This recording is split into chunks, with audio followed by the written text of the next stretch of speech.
नमस्कार दोस्तों साथियों। कल आशा और भरोसा के संबंध में सुने थे। उसी के संदर्भ में आज की विचार को व्यक्त करने जा रहे हैं। सरकार के बनाए हुए रास्ते पर सभी आम जनता चलते हैं। किसी के लिए कोई बाधा और रुकावट नहीं होता है। सरकार की बनाए हुए रास्ते पर आवाम के लिए बनाए गए हैं रास्ता। न ही तो जनता सरकार को रोक सकता है चलने के लिए, न ही सरकार जनता को रोक सकता है सफर यात्रा तय करने के लिए। कुछ रास्ता सरकार का बनाया हुआ है, कुछ रास्ता हम लोग स्वयं बनाते हैं। स्वयं कैसे बनाते हैं? कोई पगडंडी यार होकर के चलते हैं। किसी का खेत हो उससे कोई ताल्लुकात और मतलब नहीं होता है। चलते हैं और फसल नहीं लगा होने के कारण खेत के बीचों बीच भी रास्ता सफ़र तय करते हैं। इसलिए करते हैं कि जल्दी अति शीघ्र ही गंतव्य स्थान को पहुंच जाएंगे। ठीक इसी प्रकार रिश्ता कुछ ईश्वर परमात्मा का बनाया हुआ रिश्ता है। वह रिश्ता है क्या? वह निराधार। उसमें कोई न ही तो जाति है, न कोई प्रथा है, न कोई भेद है, न ही तो भाव है।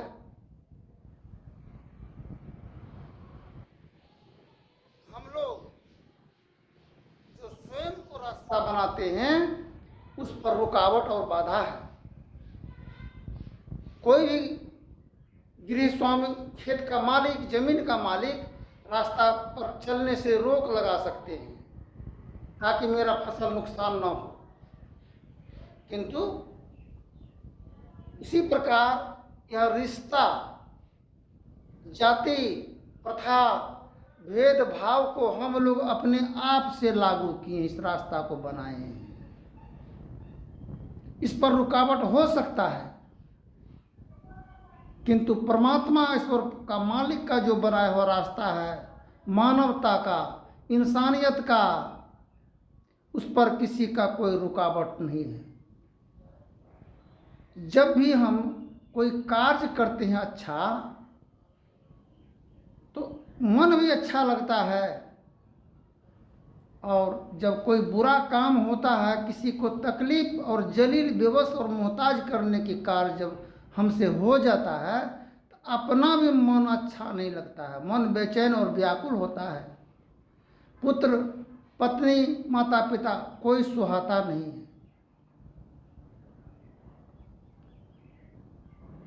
तो आशा और भरोसा, उम्मीद, भरोसा कैसे टूटता है? माता पिता बच्चों को मल मूत्र गंदगी धोने में माता पिता दोनों हाथ लगा करके बाल बच्चों को सफाई करते हैं गंदगी को। वही बच्चा जब बड़ा होता है, बालिग होता है, विवाह शादी कराते हैं, तब माता पिता उसके पाप और गुनाह को धोने में अपने जीवन को अंत कर देते हैं। अलविदा हो जाते हैं उनके गुनाह और पाप को धोने में। इसलिए गुरु महाराज की वाणी है, पापों के संस्कार जन्मों से मेरे, पापों के संस्कार जन्मों से मेरे हैं, जो दया कर क्षमा कर मिटाना, गुरु मम सूरत को गगन पर चढ़ाना, गुरु मम सूरत को गगन पर चढ़ाना, साधन भजन हीन मौसम न कोई, मेरी इस दुर्बलता को प्रभु जी मिटाना, गुरु मम सूरत को गगन पर चढ़ाना। तुमरो बिरद गुरु है पतितन को तारन, तुमरो बिरद गुरु है पतितन को तारन। अपना बिरद राखी मैं ही निभाना, गुरु मम सूरत को गगन पर चढ़ाना। पापों के संस्कार जन्मों से मेरे हैं, जो दया कर क्षमा कर मिटाना। पापों के संस्कार, आज हम लोग संस्कार लेकर के आए हैं पापों का। मन कैसे टूटता है जब आती है दुल्हन ससुराल, उसका एक ही लक्ष्य होता है, हम सभी से अलग रहें। माता पिता भाई सास ससुर किसी से कोई ताल्लुकात मतलब नहीं है। हम जब अपने माँ बाप भाई बहन को छोड़ करके आए हैं, तो इसके भाई बहन से रिश्ता क्यों जुड़ा रहेगा, इसको भी तोड़ के ही दम लेंगे हम। सास पर अत्याचार जुल्म ढाना, सास पुत्र वधू पर जुल्म ढाना, तो पुत्र वधू सास पर क्यों जुल्म ढाती है?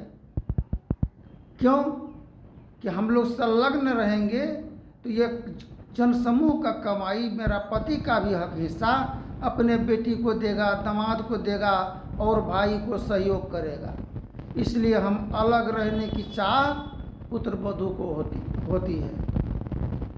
सासू को यही होती है कि नहीं, हम पालन पोषण बचपन से सारे सब कुछ लगाए हैं पुत्र में, पुत्र वधू को लाए हैं, इस घर चमन फुलवारी को शोभा बढ़ाने के लिए लाए हैं। सबको मिल करके जुल करके रहेंगे तो इसका विकास होगा, विनाश से बच जाएगा।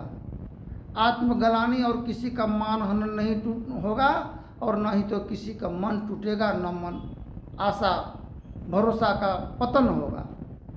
सासू माँ का ये कहना है, सोच है, अब पुत्र वधू का ये सोच ही होने के कारण घर में कलह और विघ्न होता है।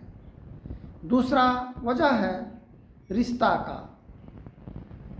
रास्ता से कोई रिश्ता नहीं होता, रास्ता सफ़र तय कर के लिए आने और जाने के लिए, गंतव्य स्थान को प्राप्त करने के लिए हम लोगों को मालिक निर्माण किया है। हम लोग रिश्ता के भंवर गुफा में पड़ करके यह मान हनन होता है, धन तथा इज्जत आबरू भी लुटा करके हम लोग बैठ जाते हैं, दोनों पक्ष, स्त्री तथा पुरुष। घर अगर बंधा हुआ है तो बाहर खुलेगा, बाहर बंधा हुआ है तो घर खुलेगा। संत सदगुरु कबीर साहब की वाणी है, घर में जोग भोग घर ही में, घर तजी बन नहीं जेबे, बन को जाए कल्पना उपजे तब तो कहाँ समेबे।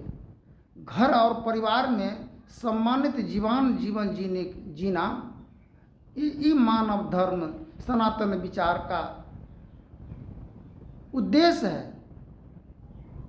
किंतु आज देखा जा रहा है समाज में, एक दिवाकर विश्वदीप कह रहा था कल कि पिता और माता को भगवान माना जाता है भारतीय संस्कृति के अंतर्गत, किंतु भगवान कैसे माना जाए माता पिता को? किसी को 4 पुत्र है और किसी पर स्नेह पिता और माता का अधिक है और किसी पर नहीं है। जब बंटवारा का समय आता है तो माता पिता कहते हैं नहीं, हम इसी के तरफ रहे हैं, उसी को ज़्यादा दिया जाएगा, क्योंकि उसके तरफ रहे हैं। सारे कार्य जो भी लागत हुआ मेरे जीवन में उनका लगा है, इसलिए उसको अधिक मिलना चाहिए। तो कहने की तात्पर्य यह है, कोई माता पिता किसी पुत्र के साथ रहता है, आखिर वजह क्या है? उनका धर्म पत्नी गृह स्वामिनी पुत्र वधू वो स्वावलंबी जीवन की है, वह आदर्श विचार की, वो सम्मानित जीवन नैहर से शिक्षा प्राप्त करके ससुराल में आई है, इसलिए आदर और कदर मान भाव ससुर सास को जहाँ मिलता है उसी जगह उनका स्थान प्राप्त होता है। कोई भी गंदगी स्थान में बैठने की चाह नहीं करेंगे, नहीं तो भोजन करने का। ठीक मन के अंदर में जब कटु विचार है, वाणी ऐसी बोलिए मन की आपा खोए, औरों को शीतल करे आप हूँ शीतल होए। 4 प्रकार की औरत माना गया है। एक हस्तनी है, हंसते खेलते सारे परिवार को जीवन का निर्वहन करती है, वह हस्तनी है। एक पद्मिनी है, जो मान सम्मान पद प्रतिष्ठा को लेकर के चल गया, ससुराल पक्ष के लोगों की मान हनन नहीं होने दिया, वो पद्मिनी है। नहर ससुराल दोनों पक्षों के बीचों बीच ताल्लुकात मेल और प्रेम सदा बहार रहा, उसी को कहते हैं पद्मिनी। एक है चित्रनी, जो अपने चित्र को निहारण करने में लगी रहती है, शोभा बढ़ाने में, पति की कमाई को अनैतिक ढंग से खर्च करने में, शोषण करने में, उसे कहते हैं चित्रनी। एक होता है शंखनी, आते आते ससुराल में सारे धन संपदा मान सम्मान सभी को मिट्टी पलित कर देती है, उसे कहते हैं शंखनी। इसलिए गुरु की कृपा उत्तम और सर्वोत्तम है। इसलिए जगत में जो प्रोग्राम हम देते हैं, ये अंतर हृदय की इच्छा से जो जागृति होता है, हम इसी विचार को व्यक्त करते हैं। किसी मत और पंथ से इसको कोई ताल्लुकात नहीं है। ये सदाबहार परमात्मा ईश्वर का जो वरदानी शक्ति के आधार पर इसको व्यक्त कर रहे हैं। मत पंथ के चक्रव्यूह में रसातल में पड़ करके हम लोग अपने आप से और जाति प्रथा और रिश्ता के चक्र में पड़ करके ये मानव जीवन रसातल की ओर जा रहा है। मेरे पास ईश्वर की दिया हुआ वह अद्भुत ज्ञान है। संसार की सारे ही कलेश और विघ्न, सारे उत्पात और खुराफात विघ्न को निवारण करने और समाधान करने का क्षमता ईश्वर प्रदान किया है। आगे बोलेंगे। धन्यवाद। जय हिंद, जय भारत।